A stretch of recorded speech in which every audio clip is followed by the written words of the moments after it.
A win is a win is a win, and the Indiana Fever without Caitlin Clark go up against the Las Vegas Aces and last year's MVP, A'ja Wilson, and walk away with a W, 80-70. Sophie Cunningham has been hot to trot.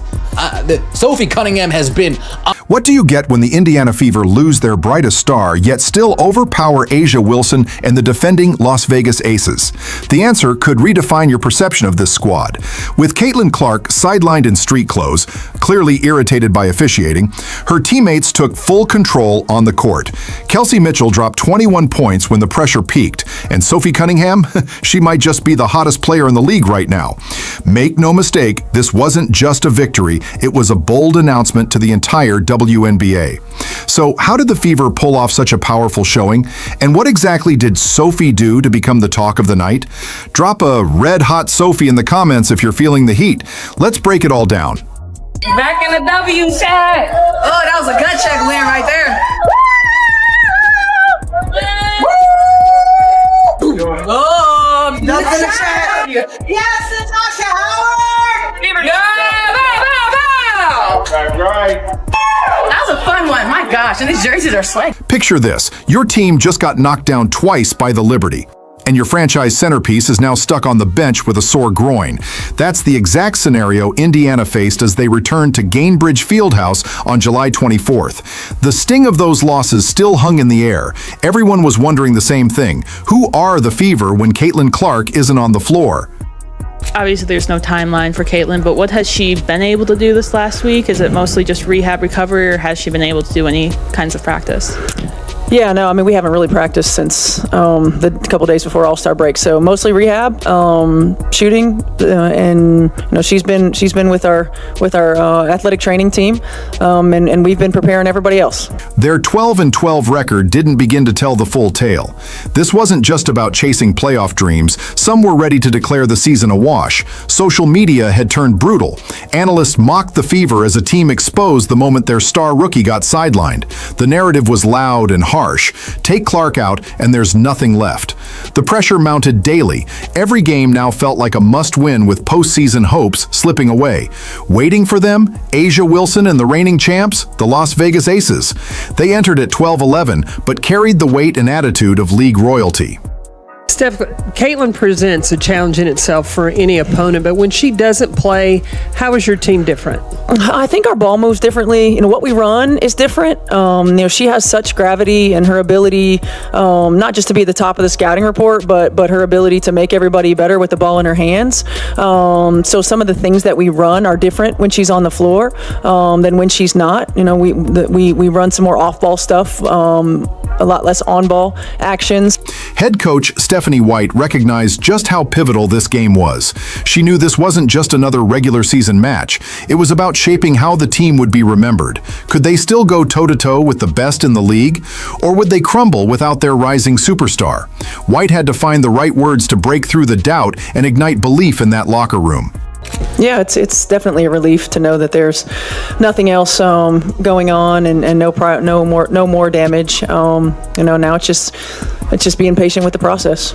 You can't have 5-minute lapses against great teams. They make you pay, and they bury you in those moments. I think we've seen throughout the course of the season, where we've been really good for long stretches, and where we've weathered the ups and downs of a game, and we've got to be able to do that from a neutral mindset. We can't get into the playing conservative. The Aces walked in like they owned the place, dripping with confidence, maybe even arrogance. You could see it in their energy before tip-off.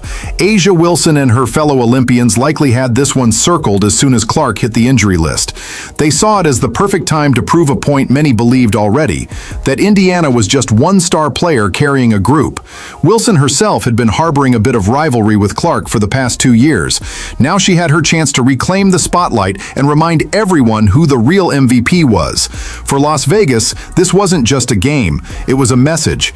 Championships trump hype, but then something unexpected happened. Sometimes being counted out turns into your greatest advantage. Let's go!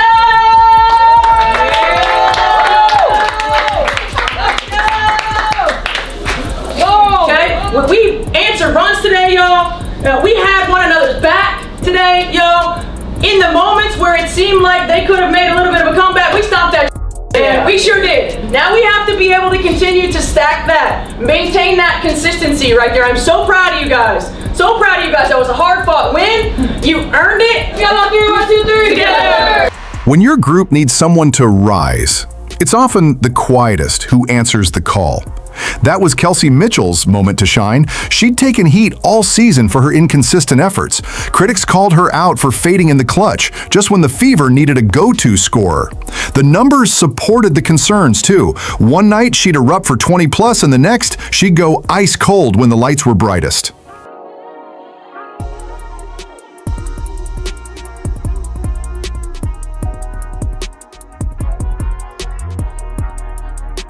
And at the start of this clash with Las Vegas, the concerns looked real. Mitchell came out cold, missing shot after shot, struggling to get in rhythm. The frustration showed with each misfire. Fans inside Gamebridge could feel the offense sputtering without Clark's steady hand.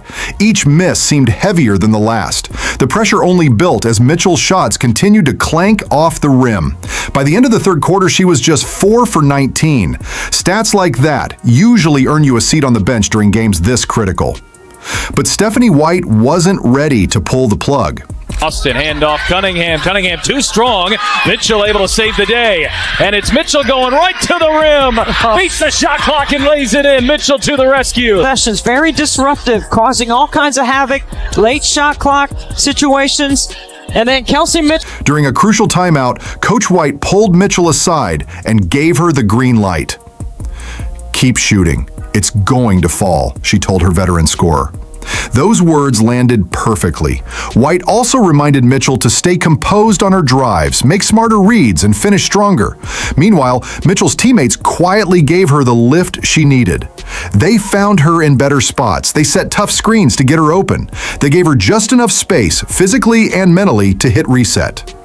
Some thought about the three. Cunningham feed inside. Boston spinning, turning, ducking, finding Mitchell, who splashes home a three. Then it all flipped after the break. Mitchell started hitting from all areas of the floor. Her first step became a nightmare for Las Vegas. She attacked the rim and powered through defenders. She pulled up for mid-range jumpers that dropped clean, barely grazing the net. Really fun. Couple of former teammates played 2 years together. Clear out. Take it. Mitchell sizing up Lloyd. She will launch and bury a three. Get out of the way. Mitchell pulling the trigger from deep. Fever up 9. The final quarter was Mitchell's personal highlight reel. With the outcome still undecided, she delivered 9 massive points. She knocked down 4 of her 5 attempts in that fourth period. She also handed out 4 assists, tied for most on the team. She wasn't just scoring, she was lifting the entire offense. Got 2 really good offensive coaches over there on the sideline. Mitchell finds a cutting Boston, who lays it in. From Mitchell here on this one. So you don't want anybody to cut across the front of your face, but it's just a really good delivery. Mitchell wrapped up with 21 points, silencing every critic who doubted her ability in crunch time. She showed the mental resilience she'd talked about after that tough Liberty loss. Her effort proved Indiana isn't a one-woman operation.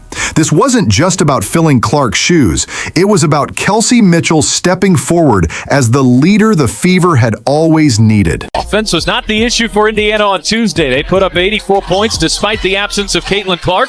Cunningham hit 5 threes, and it's her first tonight. Stay with Indiana. So Sophie Cunningham doing a really good job of reading the stagger. You have options off that, and she's reading the second.